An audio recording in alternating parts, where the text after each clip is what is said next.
All right, what's going on, everybody? It's Matt 10. Welcome to another episode here of my FIFA 17 manager mode. Last time you heard me in any YouTube video, it was without a voice, and so now I'm back, ready to get going. Sheffield United in 6th place right now, no losses on the season, hosted by Bradford City. And this is a big match for us, especially here starting off the episode. Clashing kits, of course, can't get the right kits involved, but no worries. We'll be able to tell who the other team is. Here we are defending here in the 10th minute. Beautiful little play here. Nice little back heel there. And Clark just barely missing the mark there. Not meaning to rhyme, but really just good effort here. If you guys see, I'm using the Derby Star ball to kind of get the physics working for the aesthetics of FIFA. You notice the ball is really small, right? Does anybody else notice that? It's like a size 4 ball in FIFA 17. Really odd, but here's an odd defensive play because Dieng just gets wide open right through the middle of our defense. I'm not sure where Ebanks Landell was, or Basham in that case, but right through the middle. I believe Clark just kind of drew everybody around. Good off the ball run there that kind of drew Ebanks Landell out of position, and Dieng just made a really solid finish. I don't think Long got a touch on that. But just like that, 1-0 for the home side, Bradford City. 35th minute in, we really haven't done anything, and then here Basham really shouldn't have touched that, should have just cleared it, and Dieng quickly gets that second goal. What a terrible turn that was by Basham, turning to face the goal, trying to control it, and Dieng was just, Johnny on the spot there. Hits the kind of corner upper 90 of the crossbar and post, and was Johnny on the spot again. And there you go, he deserves his 2 goal. His teammate there, Hamilton, just kind of warped out of position. That's okay, all the glory went to Dieng there. 39th minute in, so not 4 minutes later here, we finally wake up. Mr. Phil Coots, I'm going to get his name right one of these days. Good little ball, finding Skugel. Now it's back to Coots, and what a shot that is with his left foot, but Doyle is equal to it. Nice and low there from the Bradford City goalkeeper.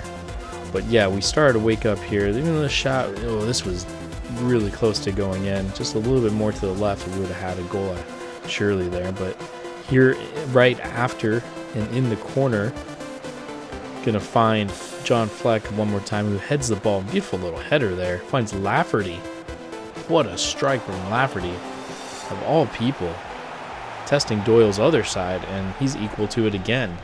You may have saw this late, but that is a vicious strike. Good height for the keeper, but still required some excellent reflexes. Going back from the corner, though, and Coots here this time. Who is that? That's Basham. I like to say his name, Basham, because he bashes them in, right? Even though that's his first goal, but still. It rhymed. It worked. But that was a great little corner. We're working on the outswingers. Seem to be getting a lot more of the head to the ball with it, and that's a really clinical finish with the header. A lot of bodies in front of Doyle, and that may be the only way we can beat him. Their manager, Matt 10, very happy about that. Right before halftime, we're trying to get the equalizer. Why not? Obika there trying to do a little switch. That's not his style, but we did kind of up the tempo here to defend. Coots here sees that run from Obika. Obika, can he get his first goal of the season? He does. How about that? First goal of the season for the club. Jonathan Obika, we have been waiting for you to get your first goal. And it really just a beautiful little run there right in the middle. And he really still had a lot to do as the defender was breathing down his neck and Doyle was making saves. And so he went across the keeper with power, low, and beautiful finish there from Obika.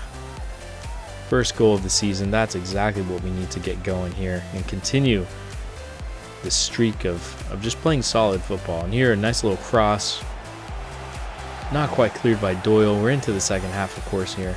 Dunn tries to cross it, but it was deflected, and Doyle wants to go quickly, kind of relieve the pressure, because by now we have all kind of the momentum for Sheffield United. Trying to scoop the ball over here. Obika finds Taylor. Taylor, quick little pass over to Coots, and Coots, what does he do? He does what he does.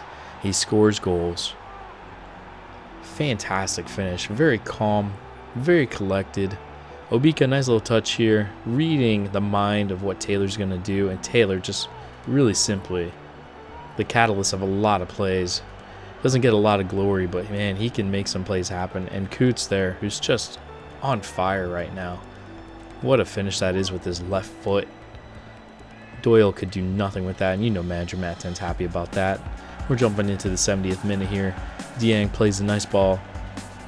Now Clark here just letting all the defenders swarm him, and Ebanks Landell gave up an opening there, but thankfully it was a tame shot, and Long was able to save that. 82nd minute in. Home side trying to make a comeback here.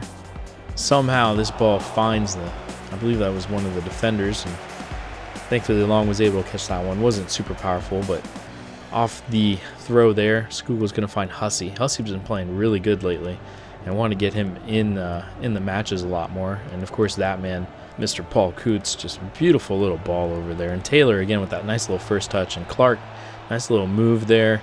What a strike that is from Clark. You know, it's between Clark and Obika really in that striker spot, because Taylor's solid as can be. So that's just a fantastic strike, Clark, when he comes in. And Obika may not be a 90-minute player, but here, 90th minute, falling asleep at the wheel, Sheffield United defense, and let Law right through. Ball watching here, and thankfully he didn't have enough composure there to find the frame. But thankfully he missed it, and we move on with the victory, guys. An excellent way to start this episode, excellent way to make a return here.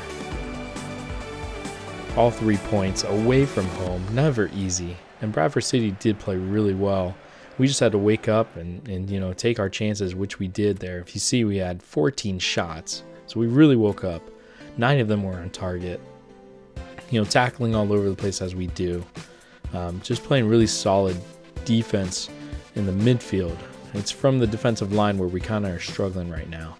But, you know, look at that. 9.1 rating for Paul Coots. That's just amazing. But when you get a goal and 2 assists, I mean, that's going to be the case. So, you know, he had the assist on the corner for Basham, and then again for Obika, and then scored his own. So, pretty fantastic. Jumping into the team management here. We're going to play Scunthorpe next, but first we're going to take a look at some emails. That's good news to know that Freeman's recovered after getting the red card, and now he's back, and so we definitely want to get him. And I don't want to take Hussey out, you know, out of the subs or out of the reserve, or out of just being able to play. You'll see him. He may play a bigger role as we go further into this episode, but we look at the table, 3, 5, and 0. Big fat 0. We want to keep it that way. We've got 2 more matches in this episode coming up, so hopefully we can keep that non-losing streak going. And the Blades are back at home in this one against Scunthorpe United.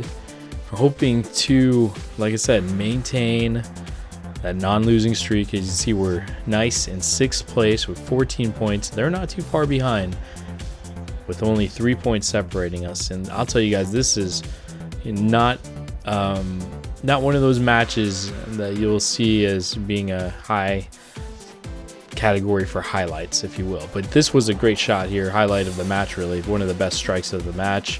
Unfortunately, missed the mark. Fortunately for the Blades, of course, it did miss, and Long was definitely beaten there. But that was in the 35th minute, if you couldn't see. And here, Obika, nice little turn here, finds Taylor. Taylor surely going to score. Nope. It might be that kind of match, because Taylor, although not left-footed, still should have found the frame here, and he missed pretty terribly. Going deeper into the 57th minute now, already in the second half, of course. And here, Lafferty just kind of not sure what he was doing there, taking a page out of Basham's book and not clearing the ball instead of trying to control it. But going right back, Scunthorpe here trying to put on the pressure. Obika's not going to let that happen. Finds Taylor. Taylor, nice hold-up play. And Obika, of course, just a tireless player here. Nice little turn. Trying to find something. It's going to keep the numbers being built here. Skugel, nice little pass over to Freeman. He can catch up to it. Can find Skugel again. Yes, he does. Now Skugel wants to send in a great little ball just a little bit past Taylor. trying to find him again, but there's Obika who started the whole play. And that was another chance, and now we're all the way in the 77th minute. Of course, that starts with Obika, and look at him just running off the ball, finds the substitute McNulty, and Obika just lost a little gas there, a little steam, couldn't get to the ball in time. Good effort, though. McNulty, like I said, second half substitute, plenty of energy, trying to wear down the tired legs there of the Scunthorpe defenders. And McNulty is somebody who definitely wants to impress Matt 10, wants to get chosen in the first team, because he's behind Clark and pretty much Clark, really, but still. Either way, guys, 0-0, a point to point. This is a team, though, we should have beat. I felt like we played really well, a lot better than they did. But, you know, like I said, we'll take the point, move on up, maintain our position. Not super physical match. You can see we tackled all over the place. I got really frustrated defensively, so that's why you see a lot of high tackles. I may have overcommitted a couple times, but, you know, it's okay. The match ball goes to Freeman, who just returned, so nice to see that, even though FIFA loves to reward the right backs in this, in this year. I don't know why, but that's fine. We'll take it. 7.4 rating is a good start. So we're jumping into the next match. This will be the last match of this episode against Swindon Town. You can see there's a little notice there. International players are out for this one. We're hoping to continue the good play so far, and Swindon Town is definitely not going to be any sort of pushover here, especially as they are hosting us there. Look at manager Matt 10. Look at the home side, Defonso. I can never say his name. I don't know why. It's spelled weird, and I want to say Defonuezo, but that's not how you say it. It's Defonso. Hussey playing on the left side because Dunn is international, so he's going to be a big part of this match, hopefully. Here's Barry on the right-hand side. 20th minute in by now. Here, Norris. Nice little pass. Norris still with it somehow. Finds Murray. Murray going to cut inside. Finds Gladwin. Gladwin over to Norris. They're asking Norris to shoot. Norris passes it off and finds Gladwin. Okay. Just like that. Home side takes the lead. It looks a little too easy. We're kind of running around with our heads cut off. Look at Ebanks Landell. Just no idea where he's going. Overcommitting side to side. You know, that's just how it is with some of the poor players in FIFA, but I get it. It is still, I mean, that's a good goal. That's a goal I wasn't seeing before. You know, it's nice to have a challenge, really, with these sliders, and I'm really enjoying it. And here we're trying to make a comeback here. Hussey, great little ball over to Taylor. Taylor going to get onto his favorite right foot. Just dragging that shot wide. You can see Taylor is not up to it. Maybe he doesn't like the sliders. I don't know.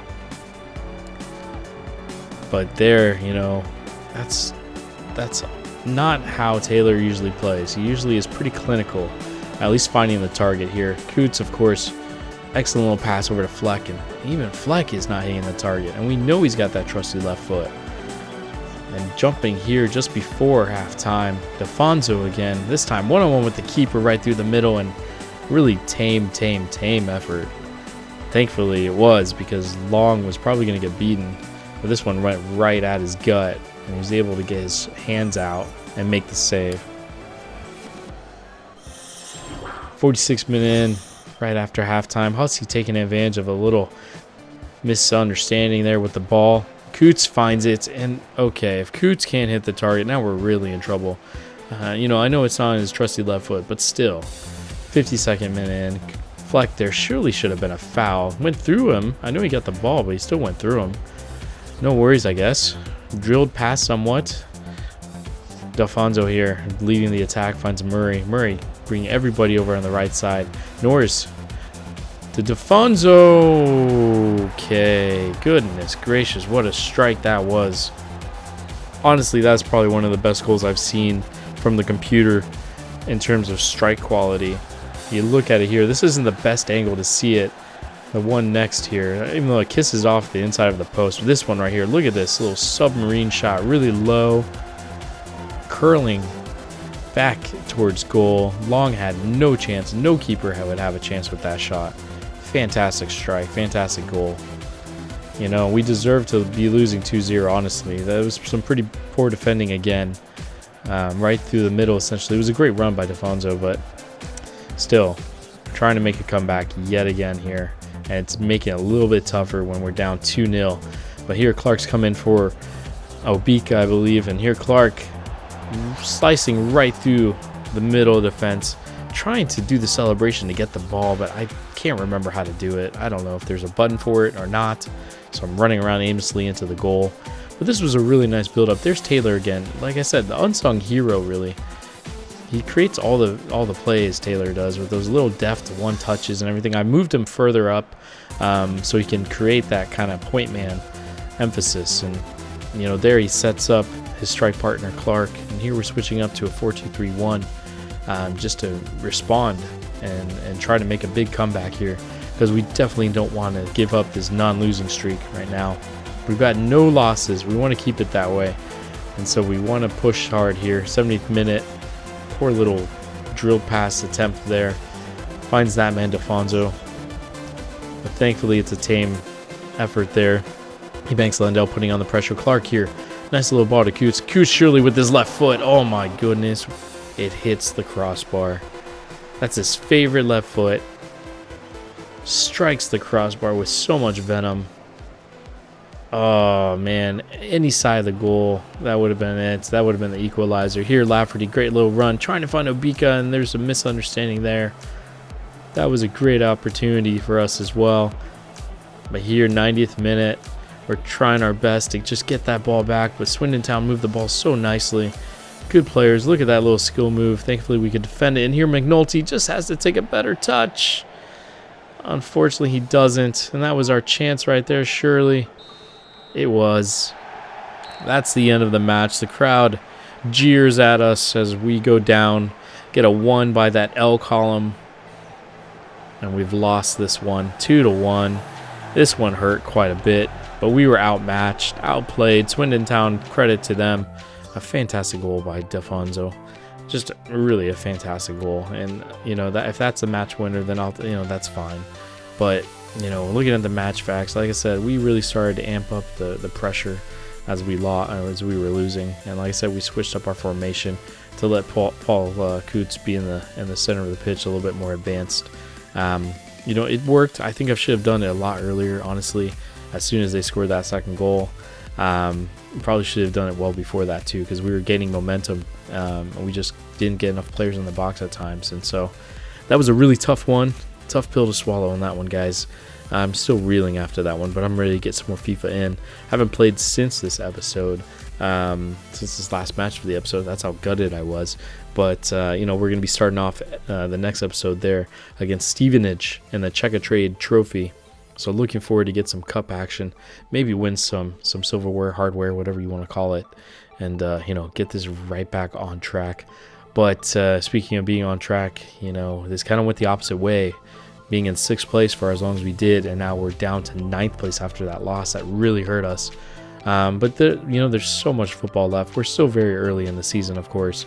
Start thinking about you know, some positions I need to look at. I'm looking at left midfield, also in a center midfield as well. Not that I don't like John Fleck. I feel like I could get just a little more quality there to complement Paul Coots. See, I did it again. But anyway, guys, make sure to like, comment, subscribe. As always, take care and stay tuned.